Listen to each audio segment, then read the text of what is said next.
I'll be getting myself the Futuristic Shadow the World. And to get it is pretty easy. Get yourself the world over. Afterwards, get yourself another Holy Diary.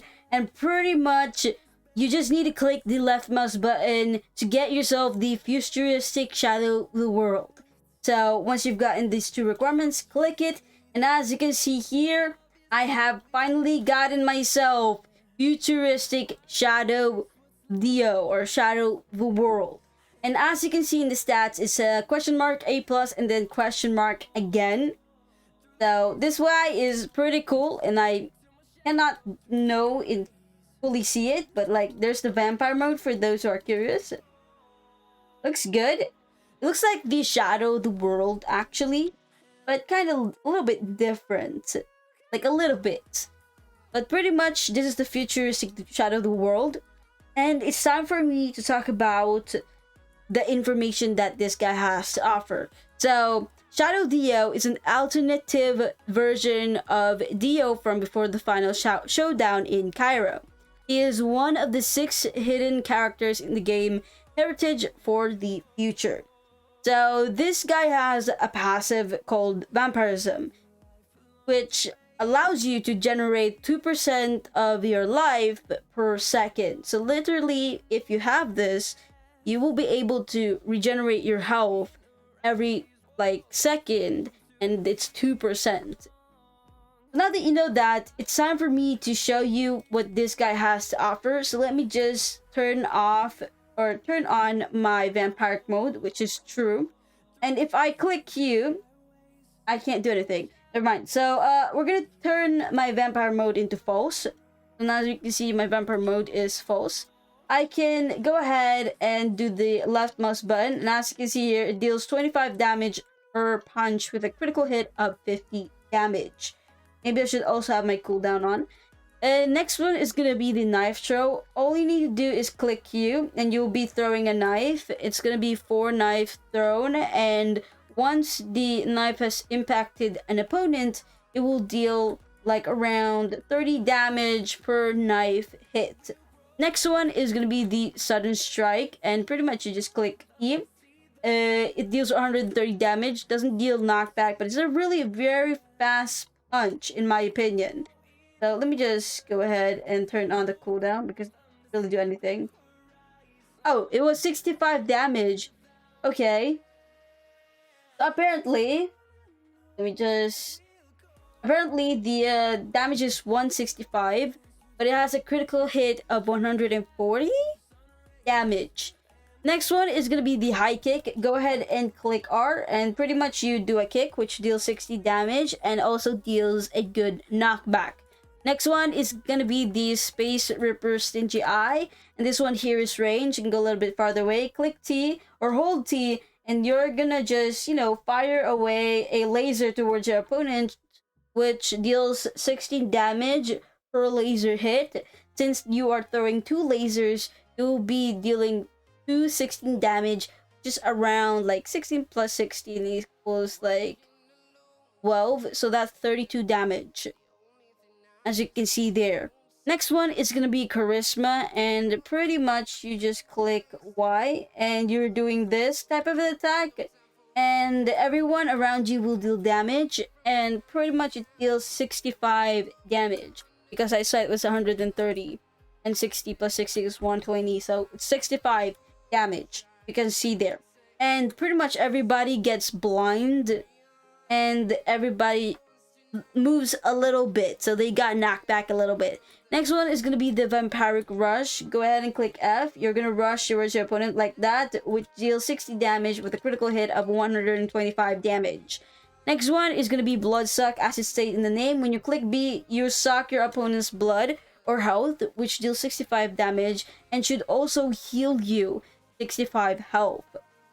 So yeah, that is pretty much what the stand or the vampire mode false has to offer. It's time for me to turn on my vampire mode by clicking Z. And once your vampire mode is turned on, you can do left mouse button, which deals 25 damage, but shows your stand. As you can see, my stand is now showing up. If my vampire mode was false, I myself or my character will be doing the punching. However, if the vampire mode is on or true, you can clearly see that I am the one, or the stand is the one doing the punching. Now that you was able to see that, it's time for me to show you what this guy has to offer. So you can't do the knife throw with this one, so you can't click Q. When you do a shadow uppercut, you click E. That's what it looks like. It stop time, it deals a punch, deals a good knockback towards your enemy, and also deals 65 damage, which has a critical hit of 130 damage. Next one is going to be the shadow combo. Go ahead and click R. And as you can see here, you deal 3 types of punches, which deals 55 damage. And at the very end, you will do another punch, which deals a huge knockback, which you can see. That was pretty good though, as you can see right there. Next one is gonna be the world's unknown ability, and pretty much you stop time. But before I use the stop time by clicking F, I need to also talk about the next move, which is called the timed knife throw. And I will be combining it with the stop time so that I have to just use one move at one time. So pretty much the second move is when you use the stop time move, you can go back to turn your vampiric mode to false, and you click Q to throw knives. Instead of throwing only 4 knives, you will throw around 8, 9, 10 knives instead when the time is stopped. So let me just go ahead and show it to you. So what I'm gonna do right now is I'm gonna stop time, turn off, and then click this. As you can see, I have thrown around 30, like that's a lot of damage. That's a lot of knife I've thrown when the stop time worked. So pretty much your F stops time, and with the combination of F plus Q allows you to throw more knives than the normal like throwing knives, okay? Next one is going to be the "Are you really going to shoot me?" And pretty much you click H and you're going to be in this type of pose. And what this pose indicates is that if somebody like Akira tries to attack me, I will be able to attack them back, teleport behind them, and literally deal damage towards them and do knockback if they do attack me. If they don't, I will be in this position for a very long time. And you are unable to move at all. If nobody is attacking you in this pose, that means they're not gonna attack you at all. So to be able to move again, just click H and you should be able to move again. However, there is a cooldown for this move, so make sure that you use this on an opponent that will not stop attacking you no matter what.